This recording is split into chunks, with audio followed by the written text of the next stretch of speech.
Friends, இன்னைக்கு வந்து super குடும்பத்தில் ஆனியன் பகோடா பார்க்க போகிறோம். எப்படி செய்யறது பார்க்கலாம் வாங்க. ஆனியன் வந்து நீட்டாக அரிஞ்சு வச்சுக்கிறேன். சேமியா கறிகிற மாரி அரிஞ்சு வச்சுக்கிறேன். 2 ஆனியன், தட்டி வச்ச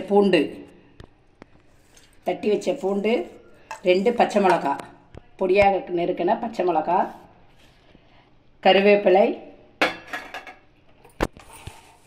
சோம்பு 1 ஸ்பூன், சோம்பு, கொஞ்சம் தேவைக்கேற்ற உப்பு, சால்ட்டு, கல்லுப்பு போடக்கூடாது, சால்ட்டு, 1 ஸ்பூன் மிளகாத்தூள், வீட்டில் அரைச்ச மிளகா பொடி. இதெல்லாம் மிக்ஸ் பண்ணிவிட்டு பார்க்கலாம் வாங்க.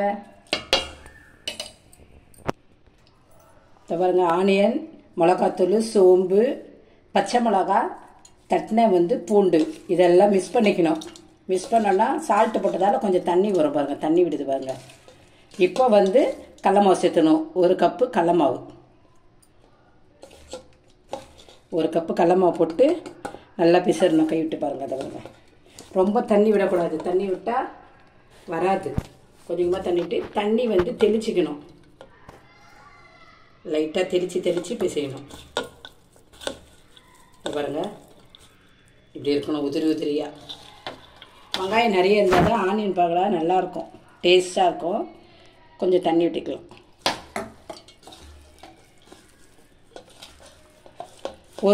பாருங்கள், எல்லாத்தையும் வந்து மிக்ஸ் பண்ணி வச்சுக்கணும்.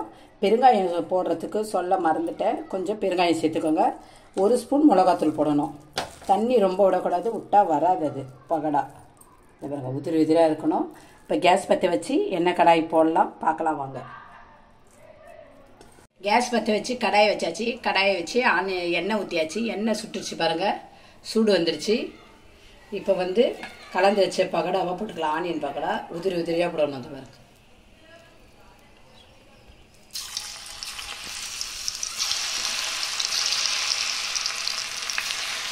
இந்த பாருங்க, உதுக்கிடணும். முண்டு முண்டாக போடக்கூடாது.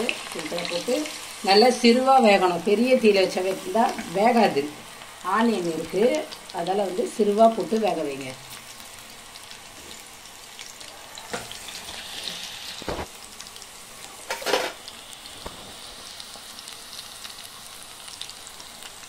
இந்த பாருங்க, ஆனியன் பகோடா ரெடி. இந்த பாருங்க, சூப்பராக கலர்ஃபுல்லாக இருப்பாருங்க. கருவேப்பிலை மேலே தூவிக்கலாம், குழந்தைங்களுக்கு கொடுக்கலாம். லீவு டைமில் செஞ்சால் பசங்க விரும்பி சாப்பிடும். நல்லா இருக்கா பார்த்து செஞ்சு பார்த்துட்டு சொல்லுங்கள் எப்படி இருக்குன்னு. கமெண்ட் பண்ணுங்கள். பாய்.